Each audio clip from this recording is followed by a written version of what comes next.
Imagine, here was a young girl who was just becoming aware of our democracy.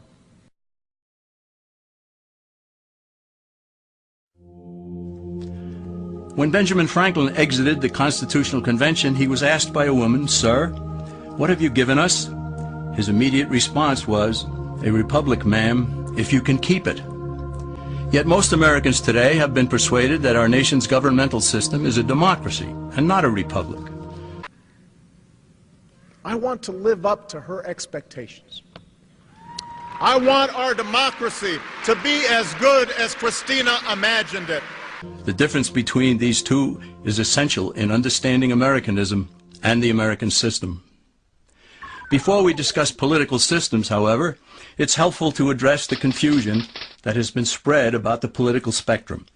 Many have been led to believe that the political spectrum places groups such as communists on the far left, fascists or dictators on the far right, and political moderates or centrists in the middle.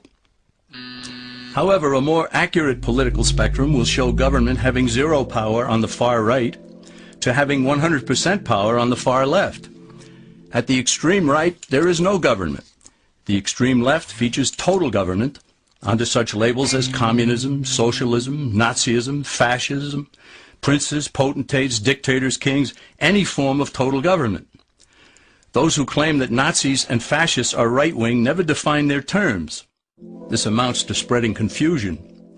Toward the middle of the political spectrum can be found the type of government limited to its proper role of protecting the rights of the people. That's where the Constitution of the United States is. Those who advocate such a form of government are really constitutional moderates. So let's analyze the basic forms of government. They are monarchy or dictatorship ruled by one, oligarchy ruled by a few, democracy ruled by a majority, republic ruled by law, and anarchy, which is ruled by no one. In discussing these five, we'll see that they can be narrowed down to even fewer. Looking first at monarchy or dictatorship, this form of government doesn't really exist in the practical sense.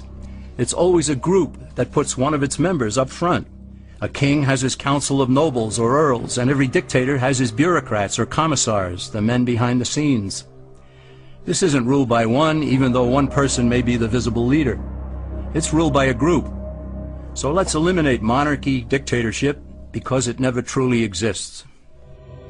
Oligarchy, which is ruled by a group, is the most common form of government in all history. And it is the most common form of government today. Most of the nations of the world are ruled by a powerful few, and therefore oligarchy remains. At the other end, we find anarchy, which means without government. Some people have looked over history and found that many of its worst crimes were committed by governments. So they decided that having no government might be a good idea. But this is a mistake, because as the ancient Greeks stated, without law there can be no freedom. Our founding fathers agreed and held that some amount of government is a necessary force in any civilized, orderly society. In a state of anarchy, however, everyone has to guard life, liberty, and property, and the lives of family members. Everyone must be armed, and movement is severely restricted because one's property has to be protected at all times. Civilized people have always hired someone to do the guarding, a sheriff, a police force, or some branch of government. Once law enforcement was in place, the people were freer. They could leave their property, work in the fields, and so on. In short, the proper amount of government makes everyone freer. There are some who advocate anarchy, however, not because they want no government, but because they don't like what they have. They use anarchy as a tool for revolutionary change. The condition of anarchy is very much like a vacuum where something rushes in to fill it. These calculating anarchists work to break down the existing government with rioting, killing, looting, and terrorism. Tragically, the people living in such chaos often go to those best able to put an end to it and beg them to take over and restore order. And who is best able to put an end to the chaos? The very people who started it. The anarchists who created the problem then create a government run by them, an oligarchy, where they have total power.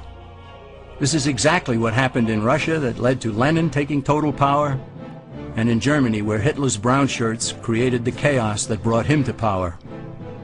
But anarchy isn't a stable form of government. It's a quick transition from something that exists to something desired by the power-hungry. It's a temporary condition, and because it isn't permanent, we eliminate it as well. The word democracy comes from two Greek words, demos, meaning people, and kratein, meaning to rule. Democracy, therefore, means the rule of the people, majority rule. This, of course, sounds good, but suppose the majority decides to take away one's home, or business, or children. Obviously, there has to be a limit. The flaw in democracy is that the majority isn't restrained. If more than half the people can be persuaded to want something in a democracy, they rule. What about republic? Well, that comes from the Latin, res meaning thing, and publica meaning public. It means the public thing, the law. A true republic is one where the government is limited by law, leaving the people alone. America's founders had a clean slate to write on. They could have set up an oligarchy. In fact, there were some who wanted George Washington to be their king. But the Founding Fathers knew history, and they chose to give us the rule of law in a republic, not the rule of a majority in a democracy. Why? Let's demonstrate the difference in the setting of the Old West. Consider a lynch mob in a democracy. 35 horseback riders chase one lone gunman. They catch him, and they vote 35-1 to hang him. Democracy has triumphed, and there's one less gunman to contend with. Now consider the same scenario in a republic. The 35 horseback riders catch the gunman and vote 35-1 to hang him, but the sheriff arrives, and he says, "You can't kill him. He's got his right to a fair trial." So they take the gunman back to town. A jury of his peers is selected, and they hear the evidence and the defense, and they decide if he shall hang. Does the jury even decide by majority rule? No, it has to be unanimous, or he goes free.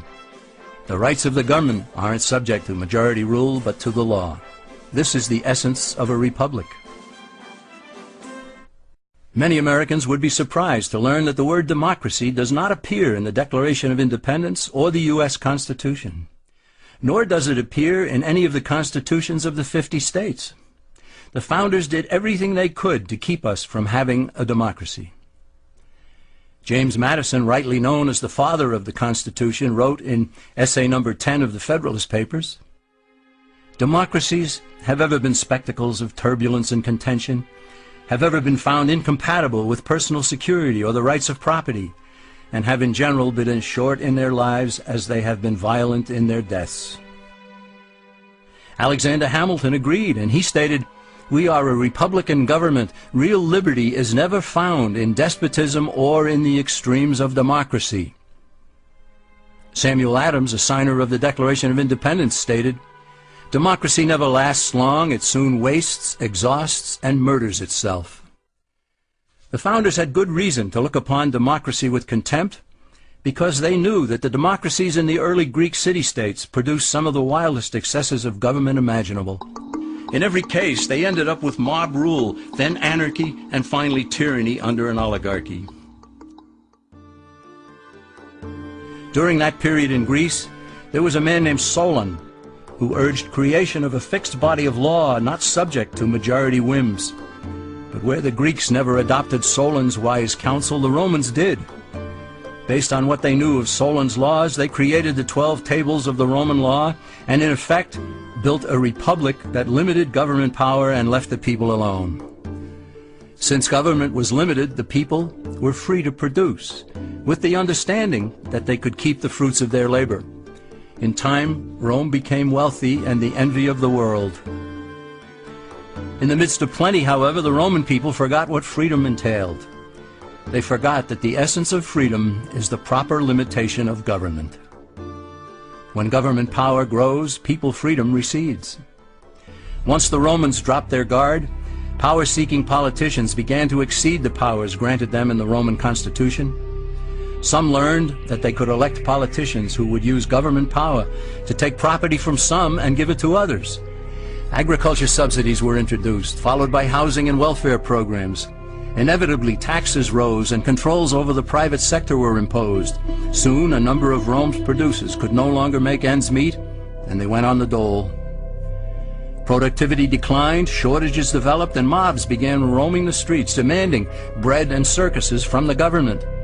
Many were induced to trade freedom for security. Eventually, the whole system came crashing down. They went from a republic to a democracy and ended up with an oligarchy under a progression of the Caesars.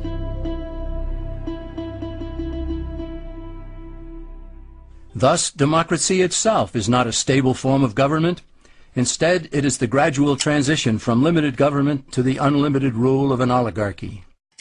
Knowing this, we as Americans are ultimately left with only two choices. I want to live up to her expectations. I want our democracy to be as good as Christina imagined it.